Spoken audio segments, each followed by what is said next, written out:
સરકારી કર્મચારીઓ માટે મોટી ખુશખબર। 8મા પગાર પંચમાં પગારમાં જબ્બર વધારાની શક્યતા। 8મા પગાર પંચને મોદી સરકારે મંજૂરી આપી। ટૂંક સમયમાં જ પંચના સભ્યોની વરણી કરાશે। કેબિનેટમાં 8મા પગાર પંચને મંજૂરી। આગામી દિવસોમાં પંચ સમીક્ષા કરશે। 2 વર્ષ બાદ 8મું પગાર પંચ લાગુ થઈ શકે છે।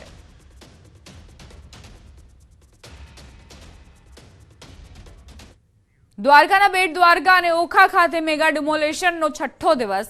5 દિવસમાં બેટ દ્વારકાના બાલાપર, હનુમાન દાંડી રોડ, પાર વિસ્તાર, ઓખા વિસ્તાર અને દામજી જેટી પરના અનેક દબાણો દૂર કરાયા।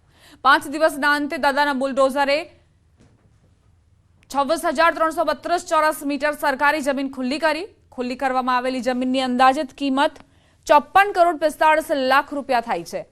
5 દિવસ ચાલેલા બુલડોઝર એક્શનમાં 315 ગેરકાયદે મકાનો, 12 ધાર્મિક દબાણો તેમજ 9 વાણિજ્ય દબાણો મળી કુલ 336 દબાણો દૂર કરાયા। હજુ પણ બેટ દ્વારકા ખાતે ગેરકાયદેસર દબાણોને દૂર કરવા માટે નોટિસ ફટકારવામાં આવી છે।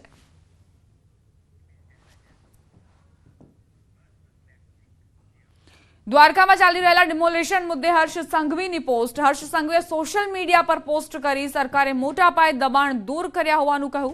નાગરિકોની સુવિધાઓ માટે અનામત રાખેલી જમીન મુક્ત થઈ। સંઘવીએ લખ્યું કે મુખ્યમંત્રીના નેતૃત્વ હેઠળ આ ભૂમિ ટૂંક સમયમાં લોકો માટે નવી સુવિધાઓનું આયોજન કરશે।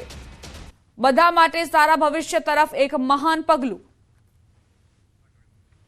ડિમોલેશનને લઈને ગૃહ રાજ્યમંત્રી હર્ષ સંઘવીની આ પોસ્ટ એટલા માટે મહત્વપૂર્ણ કારણ કે તેમણે એવું કહ્યું છે કે જે ગેરકાયદે દબાણો હતા તેને દૂર કરવામાં આવી રહ્યા છે અને સાથે જ તે જમીન હવે વિકાસનું મહત્વપૂર્ણ પાસું બનશે કારણ કે અહીં વિકાસ થશે અને જે નાગરિકો માટે સુખાકારી સાબિત થશે।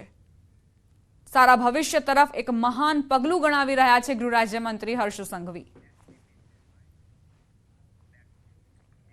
બનાસકાંઠા જિલ્લાનું વિભાજન કરીને નવો વાવ થરાદ જિલ્લો બનાવતા દિયોદરના સ્થાનિક લોકો દિયોદરને જિલ્લો બનાવી ઓગળ નામ આપો તેવી માંગ સાથે છેલ્લા 15 દિવસથી વિરોધ કરી રહ્યા છે। દિયોદરમાં પહેલા વેપારીઓએ બજારો બંધ રાખીને વિરોધ કર્યો હતો, તે બાદ છેલ્લા 10 દિવસથી ઓગળ સંકલન સમિતિ દ્વારા ધરણા પ્રદર્શન કરાઈ રહ્યું છે। આજે દિયોદરના સ્થાનિકો આગેવાનોએ વિવિધ સંગઠનો અને નેતાઓ સાથે દિયોદરના ધરણા સ્થળથી ઓગળધામ સુધી વિશાળ વાહન રેલીનું આયોજન કર્યું। આ રેલી દિયોદરથી 15 કિલોમીટર દૂર આંગણધામ ખાતે પહોંચી જ્યાં મહાયજ્ઞ કરી અને સરકાર દિયોદરને જિલ્લો બનાવે તેવી માંગ કરી। મહુવાના તલગાજરડામાં ચિત્રકૂટ એવોર્ડ દરમિયાન મોરારી બાપુએ ધારાસભ્યની હાજરીમાં મંચ પરથી હળવા મૂડમાં માંગણી કરી। મહુવા જિલ્લો બને એવી ઈચ્છા દર્શાવી। આ ઉપરાંત વિદ્યા સહાયકના પગાર વધારા પર પણ મોરારી બાપુ બોલ્યા।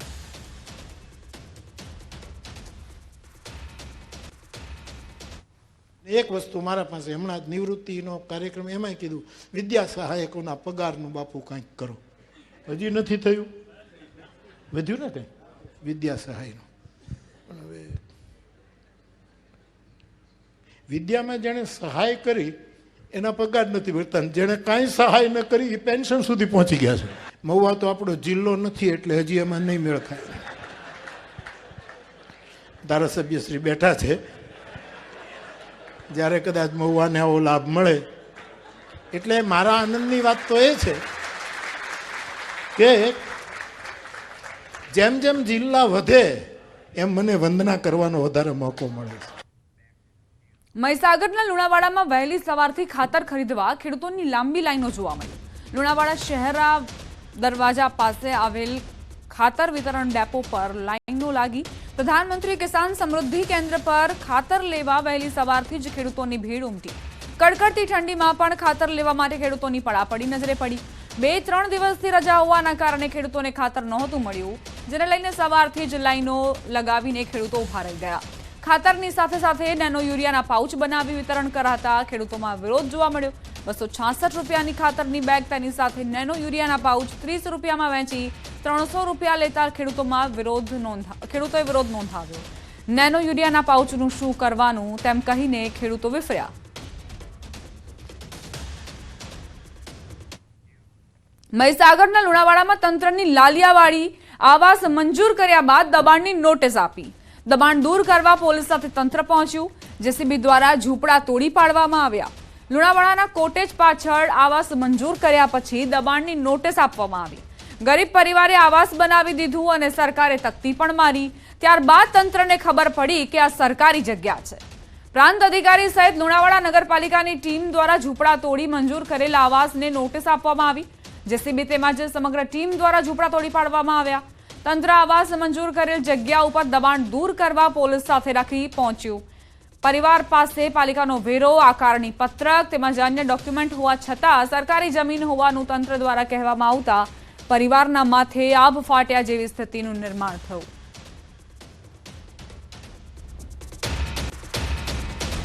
અમારા જોડે બધું ગ્રુપ છે. જમીન અમારે ઘરવેરું ભરતા હતા, આકારણી બી છે. પછીથી અમને એક જ નોટિસ આપી હતી અને ઘર તોડવામાં આવેલું છે. તે એ નોટિસ અમે પાછી રજૂ કરી હતી. અમને આ વાત અમારી જાણ હેઠળ છે. 3-4 મહિનાથી અમે જોઈ રહ્યા છીએ, પણ અમે આ જોયેલ છે કે આ સરકારી જમીનમાં મકાન બનાવેલ છે અને એમની જમીન પાછળના ભાગે છે. એમનું સિટી સર્વેનું એવું કેવું છે. એમાં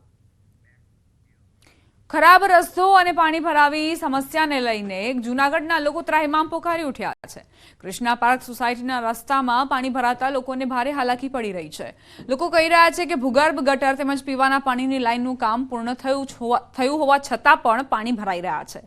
તંત્રની બેદરકારી અને ઢીલી નીતિ હોવાનો પણ લોકોએ આરોપ લગાવ્યો. આ સાથે ભ્રષ્ટાચાર થયો હોવાનો પણ આક્ષેપ મૂક્યો. ત્યારે મનપા કમિશનર કહી રહ્યા છે કે કોન્ટ્રાક્ટરને સૂચના આપી દેવામાં આવી છે, યોગ્ય નિરાકરણ લાવવામાં આવશે. આ રોડ નવો બનાવવા માટે ખોદકામ કરવામાં આવ્યું છે. આ રોડનો બોક્સ કટિંગ કરતા ધ્યાને આવેલું છે કે સોસાયટી દ્વારા અગાઉમાં પોતાના કોઈ નિયરબાય બોરવેલથી પોતાની એક ઇન્ટરનલ પાણીની લાઈન નાખવામાં આવી છે અને આ પાણીની લાઈન ડેમેજ થઈ છે. કોર્પોરેશન દ્વારા અત્યારે આ લાઈન જે છે સ્થાનિકો દ્વારા જે નખાઈ હતી અગાઉમાં જ્યારે પણ આને પણ ઠીક કરાવવામાં આવી છે અને વચ્ચે ગટરના કનેક્શન પણ બોક્સ કટિંગના કારણે ડેમેજ થયો છે.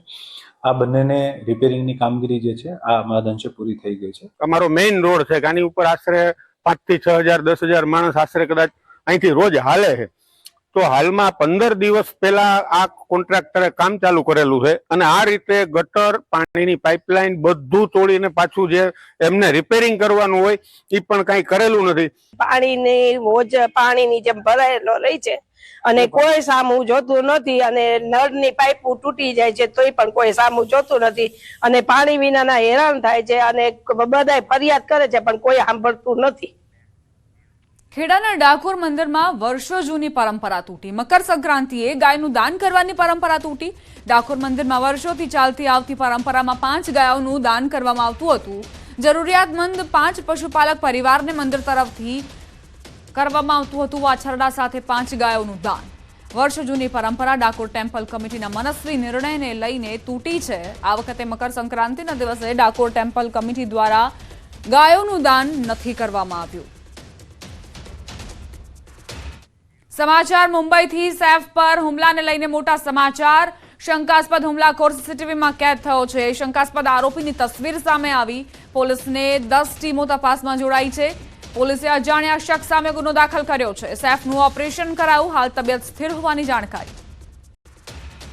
તો જ્યારે આ વ્યક્તિ સૈફના ઘરમાં આવ્યો ત્યારે પહેલા તેનો સામનો તેમની જે નોકર હતી તેમની સાથે થયો અને ત્યારબાદ સૈફ અલી ખાનને જાણ થઈ કે કંઈક અજુગતું બન્યું છે. જ્યારે તે સામે પડ્યો તો આ વ્યક્તિએ તેની ઉપર જ હુમલો કરી દીધો. હવે આ જે શખ્સ કેદ થયો છે સીસીટીવી કેમેરામાં તેની વિરુદ્ધ પોલીસે કાયદેસરની કાર્યવાહી શરૂ કરી છે. તેની શોધખોળ ચલાવવામાં આવી રહી છે. સમાચાર ખેડાથી લૂંટ વિથ મર્ડરની ઘટનામાં તપાસ તેજ. લૂંટારૂ સુધી પહોંચવા ખેડા પોલીસની તપાસ. પોલીસની અલગ અલગ 7 ટીમોએ તપાસ આદરી. મોડાસા લાડવેલ રોડ પર લૂંટ બની હતી. લૂંટ વિથ મર્ડરની ઘટના બની હતી. લૂંટ કર્યા બાદ 65 વર્ષીય ટ્રક ચાલકની હત્યા કરી હતી. ચોરીમાં ખાનગી કંપનીના પંખા હોવાનું સામે આવ્યું હતું. સમાચાર વલસાડથી ઉમરગામમાં બાળકની હત્યાની આશંકા. 4 માસના બાળકનો મૃતદેહ કબરમાંથી બહાર કઢાયો. મૃતદેહ પેનલ પીએમ માટે સુરત મોકલાશે. આ કિસ્સામાં બાળક હાથમાંથી પડી જતા મોતને ભેટ્યાનું કહેનાર યુવક બીજા દિવસે ગુમ થઈ જતા બાળકના મોત અંગે અનેક સવાલ ઉઠ્યા હતા. ઉમરગામ ગાંધીવાડી વિસ્તારમાં મૂળ યુપીના અને છૂટાછેડા લેનાર એક મુસ્લિમ મહિલા તેના 4 માસના પુત્ર તથા તેના એક બોયફ્રેન્ડ સાથે થોડા માસ અગાઉથી ભાડાના રૂમમાં રહેતી હતી. મહિલા તેના પુત્રના કપડાં લેવા દુકાને ગઈ હતી. કપડાં લઈ મહિલા ઘરે પરત આવતા તેના પ્રેમીએ તેને જણાવ્યું હતું કે તેણીનો પુત્ર હાથમાંથી નીચે પડી રહ્યો હતો અને ત્યારબાદ તે રડી રહ્યો હતો. આથી તેને રડતો બંધ કરવા જતા યુવકે મોઢા ઉપર હાથ મૂકતા બાળક મૃત્યુ પામ્યો હતો. ઘટનાની જાણ થતાં આસપાસના લોકો ભેગા થયા. કબ્રસ્તાનમાં બાળકના મૃતદેહની દફનવિધિ કરી સૌ કોઈ ઘરે પરત ફરી ગયા. બીજા દિવસે પ્રેમી ન દેખાતા મહિલાએ આજુબાજુમાં તપાસ કરી છતાં તેના કોઈ સગડ ન મળ્યા. આખરે મહિલાને તેના પુત્રના મોત અંગે શંકા થતા ઉમરગામ પોલીસ મથકમાં જાણવા જોગ ફરિયાદ કરી હતી.